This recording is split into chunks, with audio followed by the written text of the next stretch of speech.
Poseidon and the Friendly Wave by Kitty Bear. Poseidon, the ancient Greek god of the sea, lived in a sparkling palace under the water.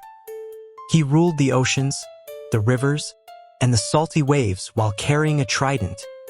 When he lifted the trident, the water could splash and swirl.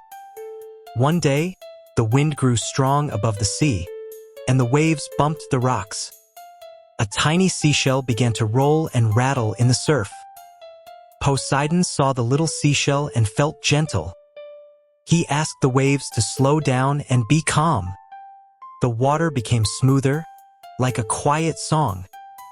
A friendly wave set the seashell safely on soft sand. The seashell rested softly through the clear water. The sea sparkled again under the bright sun. Poseidon watched proudly, keeping the sea kind and safe. He showed that even the strongest can be gentle and kind. It is good to use our power to protect the small and weak. Always remember to be kind to everyone, no matter how small.